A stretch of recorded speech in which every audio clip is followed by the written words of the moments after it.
अस्सलाम वालेकुम एवरीवन। आज हम फर्स्ट ईयर चैप्टर नंबर 2 के आर्टिकल क्रॉस प्रोडक्ट को स्टडी करेंगे। इससे पहले कि हम क्रॉस प्रोडक्ट को स्टडी करें, हम वेक्टर मल्टीप्लिकेशन को देखते हैं। हम जानते हैं कि वेक्टर मल्टीप्लिकेशन के दो तरीके हैं। या तो हम किसी वेक्टर को स्केलर से मल्टीप्लाई कर सकते हैं या हम किसी वेक्टर को वेक्टर के साथ मल्टीप्लाई कर सकते हैं। अगर हम वेक्टर को स्केलर से मल्टीप्लाई करेंगे तो उसका रिजल्ट एक वेक्टर होगा, और अगर हम किसी वेक्टर को वेक्टर से मल्टीप्लाई करेंगे तो उसके दो केस हो सकते हैं। अगर उसका रिजल्टेंट एक वेक्टर हुआ तो हम इसे क्रॉस प्रोडक्ट कहते हैं, और अगर वेक्टर को वेक्टर से मल्टीप्लाई करने का रिजल्ट एक स्केलर हुआ तो इसे हम डॉट प्रोडक्ट कहते हैं। हम डॉट प्रोडक्ट को स्टडी कर चुके हैं, आज हम क्रॉस प्रोडक्ट को स्टडी करेंगे। क्रॉस प्रोडक्ट या वेक्टर प्रोडक्ट एक ही चीज़ के दो नाम हैं। इनको क्रॉस प्रोडक्ट या वेक्टर प्रोडक्ट क्यों कहा गया, इनकी एक बहुत बड़ी एग्जांपल टॉर्क को देखते हैं। टॉर्क के अंदर फार्मूला आप जानते हैं, torque is equal to R cross F.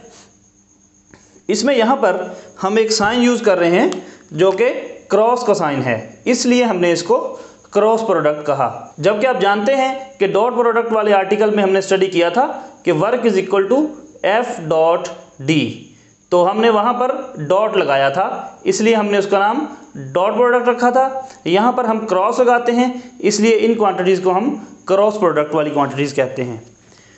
इनको हम वेक्टर प्रोडक्ट क्यों कहते हैं, तो देखिए स्केलर प्रोडक्ट या डॉट प्रोडक्ट का जो रिजल्ट था वो एक स्केलर क्वांटिटी होता था जिनके ऊपर वेक्टर नहीं लगाते, जबकि यहाँ पर क्रॉस प्रोडक्ट का जो रिजल्टेंट है उसके ऊपर आपको एक वेक्टर लगा हुआ नज़र आ रहा है, जिसका मतलब है कि क्रॉस प्रोडक्ट का जो रिजल्टेंट है वो एक वेक्टर क्वांटिटी होता है, इसीलिए हम क्रॉस प्रोडक्ट को वेक्टर प्रोडक्ट भी कहते हैं। अब इसके नेक्स्ट पॉइंट की तरफ चलते हैं, और वो है नॉन कोप्लेनर। नॉन कोप्लेनर का मतलब कि जो वेक्टर प्रोडक्ट का रिजल्टेंट होगा वो उसी प्लेन में नहीं होगा जिस प्लेन में उसके पेरेंट वेक्टर्स मौजूद थे। यानी यूँ कहें कि ये एक ऐसा प्रोडक्ट है कि जो स्पेस में मौजूद होता है, ये एक ऐसा प्रोडक्ट है जिसका रिजल्टेंट स्पेस के अंदर मौजूद होता है। फॉर एग्जांपल हम यहाँ पर देखते हैं दो वेक्टर्स हैं ए और बी, और इन दोनों वेक्टर्स के दरमियान एंगल थीटा है। अब अगर हम इन दोनों के दरमियान क्रॉस प्रोडक्ट फाइंड करना चाहें तो हम कुछ इस तरीके से इसको लिखेंगे, A cross B is equal to. अब यहाँ पर आप जानते हैं कि ए क्रॉस बी का जो रिजल्टेंट होगा वो एक वेक्टर क्वांटिटी होगा, तो इसका मतलब है कि उसमें दो चीज़ें होंगी, एक मैग्नीट्यूड होगी और एक डायरेक्शन होगी। तो हम दोनों चीज़ों को फर्दन डिस्कस करते हैं।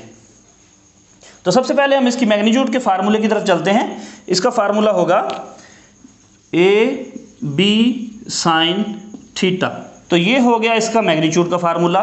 अब इसकी डायरेक्शन के लिए हम इसके साथ एक यूनिट वेक्टर लगाएंगे जो इसकी डायरेक्शन का तयन करेगा, और वो है एन यूनिट वेक्टर। अब ये डायरेक्शन हम कैसे फाइंड करते हैं इसको देखते हैं। यहाँ पर देखें, ये एक वेक्टर ए है और एक बी है, हमने ए क्रॉस बी फाइंड करना है, तो इसके लिए हम डायरेक्शन फाइंड करने के लिए right hand thumb rule use करेंगे। एन यूनिट वेक्टर का मतलब ये एक नॉर्मल वेक्टर है। इसका मतलब ये हुआ कि ए क्रॉस बी का जो रिजल्ट होगा वो उस प्लेन के नॉर्मल होगा जिस प्लेन में ये दोनों वेक्टर्स मौजूद हैं।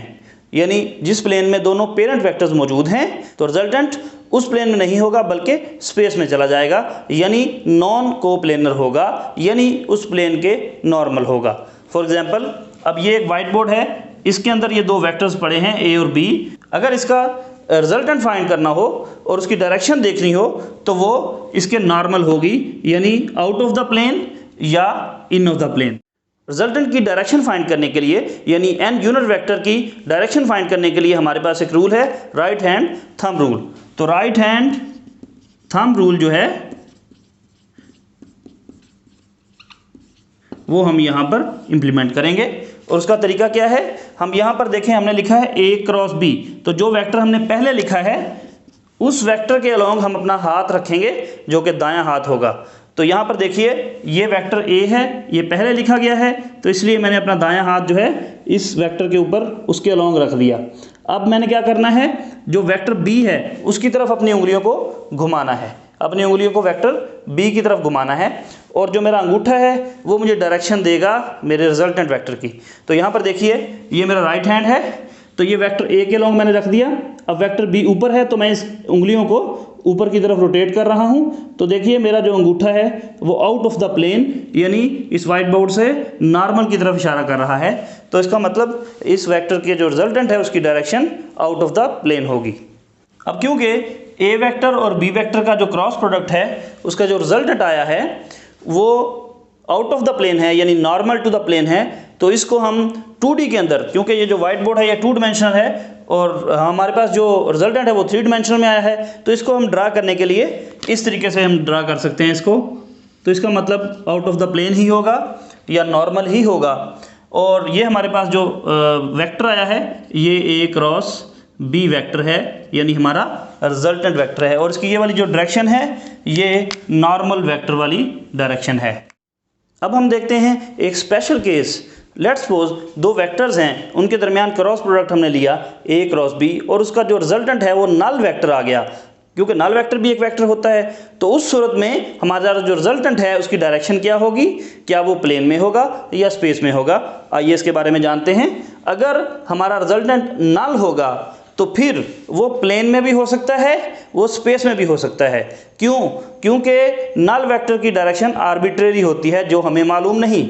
अगर उसकी डायरेक्शन इसी प्लेन के अंदर मौजूद हो तो फिर वो प्लेनर हो जाएगा, और अगर उसकी डायरेक्शन इस प्लेन से आउटसाइड या इनसाइड हुई तो फिर वो स्पेस में चला जाएगा। तो मतलब ये हुआ कि अगर हमारे दो वेक्टर्स का क्रॉस प्रोडक्ट लेने से नल वेक्टर आता है तो वो स्पेस में या प्लेन में दोनों में हो सकता है, यानी वो प्लेनर या नॉन कोप्लेनर दोनों केसेस के अंदर वैलिड हो सकता है। अब हम चलते हैं नेक्स्ट पॉइंट की तरफ, और वो ये है cross product is used for the quantities which give maximum at 90 degree.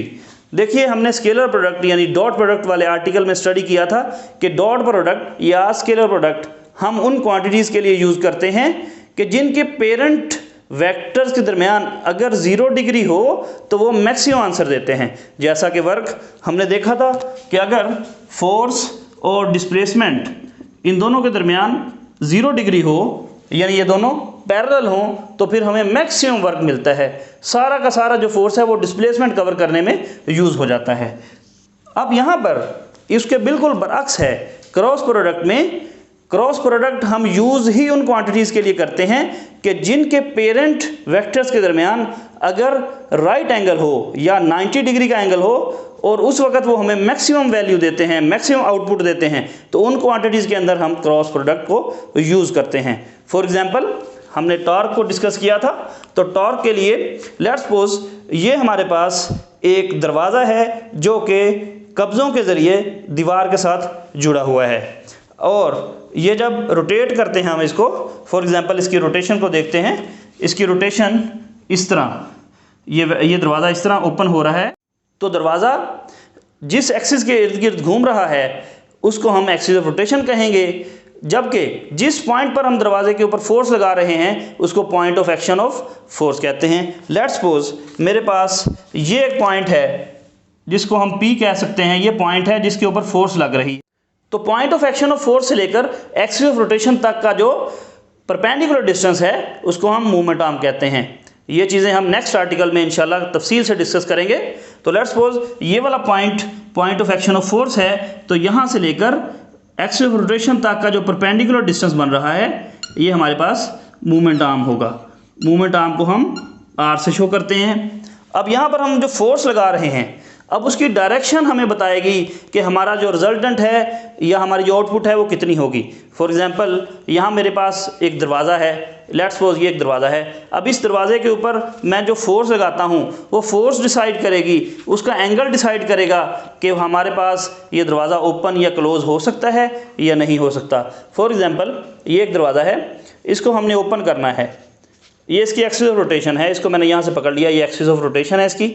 अगर इसको आप इस तरीके से फोर्स लगाएं, अब यहाँ देखें यहाँ पर ये point of action of force है, तो ये point of action of force जो है वहाँ से लेकर एक्सिस ऑफ रोटेशन तक का जो परपेंडिकुलर डिस्टेंस है ये सारा मूवमेंट आर्म होगा। अब अगर मैं फोर्स इस तरह लगाऊं कि मूवमेंट आर्म और फोर्स दोनों पैरेलल हो जाएं तो क्या ये दरवाज़ा ओपन होगा? इस डायरेक्शन में फोर्स लगाने से दरवाज़ा ओपन नहीं होगा। तो अगर हम चाहते हैं कि दरवाज़ा ओपन हो तो हमें इस डायरेक्शन में फोर्स लगानी पड़ेगी, यानी उसके परपेंडिकुलर लगानी पड़ेगी। मूवमेंट आर्म के परपेंडिकुलर फोर्स लगाएंगे तो हमें मैक्सिमम आउटपुट मिलेगी। तो हमने देखा कि वर्क एक ऐसी क्वांटिटी थी जिसके अंदर फोर्स और डिस्प्लेसमेंट में एंगल 0 डिग्री होता तो हमें मैक्सिमम आउटपुट मिलती है, जबकि टार्क जो कि टर्निंग इफेक्ट ऑफ फोर्स है, टार्क एक ऐसी क्वांटिटी है जो हमें मैक्सिमम आउटपुट तब देती है जब मूवमेंट ऑफ आर्म और फोर्स के दरमियान एंगल 0 डिग्री की बजाय 90 डिग्री हो, यानी दोनों परपेंडिकुलर हो। तो ऐसी क्वांटिटीज जिनके अंदर पेरेंट वेक्टर्स के दरमियान राइट एंगल हो और वो हमें मैक्सिमम आउटपुट दे दें, तो उस वक्त हम जो है उन क्वांटिटीज को क्रॉस प्रोडक्ट के जरिए सॉल्व करते हैं। अब यहाँ पर देखें, ये एक्सिस ऑफ रोटेशन से लेकर इस point of action of force तक का जो डिस्टेंस है इसको मूवमेंट आर्म कहते हैं। और अगर हम फोर्स इस डायरेक्शन में लगा दें और इस तरीके से लगा दें कि मूवमेंट आर्म और फोर्स ये दोनों आपस में पैरेलल या एंटी पैरेलल हो जाएं, तो उस सूरत में हमें दरवाज़ा खोलने में दुश्वारी होगी, बल्कि दरवाज़ा खुलेगा ही नहीं। ये चीज़ हम अभी देख चुके हैं। तो अगर हम फोर्स 90 के एंगल पे लगाएं, यानी इस तरीके से फोर्स लगाएं, इस तरीके से, तो तभी ये दरवाज़ा ओपन या क्लोज हो सकता है। अब इसको, क्योंकि ये आउट ऑफ द प्लेन है, इसको मैं यहाँ पर पेंसिल से ड्रा नहीं कर सकता, तो इसलिए इस फोर्स को मैं थोड़ा सा इस तरीके से ड्रा करता हूँ। तो ये देखें, अगर मूवमेंट आर्म और फोर्स के दरमियान एंगल 90 डिग्री हो तो फिर टार्क जो हो मैक्सिमम होगा, दरवाज़ा इजीली ओपन हो जाएगा। और अगर एंगल 90 के अलावा कोई और हुआ तो हमें दरवाज़ा खोलने में मुश्किल पेश आएगी। वेक्टर प्रोडक्ट या क्रॉस प्रोडक्ट की एक और example, force on a moving charge present in a magnetic field है। लेट्स सपोज यहाँ पर ये जो क्रॉस आपको नज़र आ रहे हैं, ये मैग्नेटिक फील्ड को शो कर रहे हैं जो कि अपवर्ड से डाउनवर्ड डायरेक्शन में है। यूँ समझें, छत से फर्श की तरफ मैग्नेटिक फील्ड है, और अगर इसके अंदर हम एक चार्ज को भेजते हैं तो वो जो चार्ज होगा उसके ऊपर फोर्स लगेगी जो कि मैग्नेटिक फील्ड की वजह से लगेगी। अब वो फोर्स हम मैक्सिमम लेना चाहते हैं तो हमें क्या करना होगा, क्योंकि हम क्रॉस प्रोडक्ट यूज़ कर रहे हैं, तो हमें मैग्नेटिक फील्ड और उस चार्ज की वेलोसिटी के दरमियान एंगल 90 डिग्री रखना होगा। लेट्स सपोज ये हमारा चार्ज है और इसको हम इस डायरेक्शन में भेज रहे हैं, जबकि जो मैग्नेटिक फील्ड है वो अपवर्ड से डाउनवर्ड डायरेक्शन में है, यानी छत से फर्श की तरफ है। तो देखें, इन दोनों के दरमियान, यानी वेलोसिटी ऑफ चार्ज के दरमियान और मैग्नेटिक फील्ड के दरमियान जो एंगल है वो 90 डिग्री है। तो इस सूरत में इसके ऊपर मैक्सिमम फोर्स लगेगी। लेकिन दूसरा केस, अगर हम अपने चार्ज को इस डायरेक्शन में भेजते हैं, यानी ऊपर से नीचे, और क्योंकि मैग्नेटिक फील्ड भी ऊपर से नीचे है तो दोनों आपस में क्या हो जाएंगे, पैरेलल हो जाएंगे। और पैरेलल होने की सूरत में दोनों का जो रिजल्टेंट होगा वो नल होगा, यानी उस चार्ज के ऊपर कोई फोर्स एक्ट नहीं करेगी। इसका फार्मूला जो है वो देखिए, एफ का फार्मूला होता है force on a moving charge present in a magnetic field. इसका फार्मूला होता है क्यू वी क्रॉस बी। अब यहाँ पर देखें, जो दो पेरेंट वेक्टर्स जिनके दरमियान क्रॉस प्रोडक्ट हम ले रहे हैं वो है velocity of charge and magnetic field की स्ट्रेंथ। तो इन दोनों के दरमियान जो है क्रॉस प्रोडक्ट होगा, और अगर इन दोनों के दरमियान एंगल 90 डिग्री होगा तो हमें ये फोर्स जो है वो मैक्सिमम मिलेगी। और अगर ये एंगल 90 डिग्री के अलावा कोई होगा तो फोर्स हमें कम मिलती जाएगी। और इवन अगर ये एंगल 0 डिग्री हुआ तो हमें फोर्स बिल्कुल नहीं मिलेगी, नल वेक्टर हमारा रिजल्टेंट होगा। हमारे आज के आर्टिकल का लास्ट पॉइंट ये है कि अगर दोनों वेक्टर्स के दरमियान एंगल 90 डिग्री नहीं है देन मेक इट।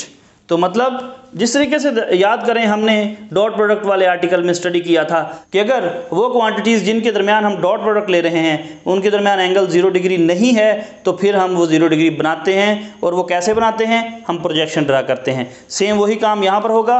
अगर दोनों पेरेंट वेक्टर्स के दरमियान एंगल 90 डिग्री है तो फिर तो ठीक है, लेकिन अगर 90 डिग्री के अलावा कोई एंगल है तो फिर हम उसको 90 डिग्री बनाएंगे। और उसका तरीका क्या है, हम प्रोजेक्शन ड्रा करेंगे। लेट्स सपोज हमारे पास दो वेक्टर्स हैं, एक वेक्टर ए है जबकि दूसरा वेक्टर जो है वो बी है।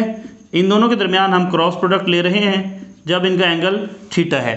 तो अब देखें, यहाँ पर जो एंगल थीटा है वो 90 डिग्री नहीं है। अगर तो ये 90 डिग्री होता तो फिर तो हम इसको डायरेक्ट जो है आपस में मल्टीप्लाई करते, ए बी साइन थीटा के अंदर इसकी मैग्नीट्यूड फाइंड कर लेते। लेकिन यहाँ पर एंगल थीटा है तो फिर इसका तरीका ये है कि हम एंगल 90 खुद बनाएंगे और उसके लिए हम प्रोजेक्शन ड्रा करेंगे। तो लेट्स सपोज हम ए से प्रोजेक्शन बी के ऊपर ड्रा करते हैं, तो इसकी प्रोजेक्शन कुछ इस तरह आएगी। यहाँ पर एंगल 90 डिग्री होना चाहिए। अब देखें, ये तो बी वेक्टर है, जबकि ये जो ए की प्रोजेक्शन बी के ऊपर आई है इसको हम क्या कहेंगे, A cos of theta, because theta के सामने हमेशा साइन कंपोनेंट होता है। अब अगर आप गौर करें तो वेक्टर बी और ए साइन थीटा के दरमियान एंगल जो है वो 90 डिग्री हो चुका है। तो हम क्या करेंगे, ए साइन थीटा और बी को आपस में मल्टीप्लाई कर देंगे, जिसकी वजह से जो है हमारे पास मैग्नीट्यूड आएगी A B sine of theta that is equal to A cross B. इसकी मैग्नीट्यूड हमने फाइंड कर ली। तो हमने देखा अगर दोनों पेरेंट वेक्टर्स के दरमियान एंगल 90 डिग्री ना हो, कौन से पेरेंट वेक्टर्स जिनको हमने क्रॉस प्रोडक्ट करना है, तो फिर हम क्या करेंगे, एक वेक्टर से दूसरे के ऊपर प्रोजेक्शन ड्रा करेंगे और उनका जो साइन कंपोनेंट है उसको यूज़ करेंगे, जबकि कॉज कंपोनेंट जो है वो ज़ाया हो जाएगा। अब ए का जो कॉज कंपोनेंट है ये ज़ाया हो जाएगा, जबकि हमने डॉट प्रोडक्ट के अंदर स्टडी किया था कि उसमें साइन कंपोनेंट ज़ाया होता है जबकि कॉज कंपोनेंट यूज़ होता है। जबकि वो क्वांटिटीज़ जिनके अंदर हम क्रॉस प्रोडक्ट करते हैं उनके अंदर साइन कंपोनेंट हमारे काम का होता है जबकि कॉज कंपोनेंट ज़ाया हो जाता है।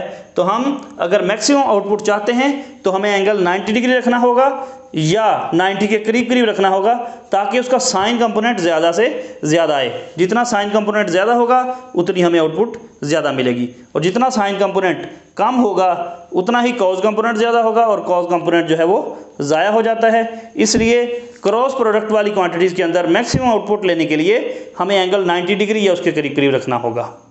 मिलते हैं नेक्स्ट लेक्चर में। खुदा हाफिज़।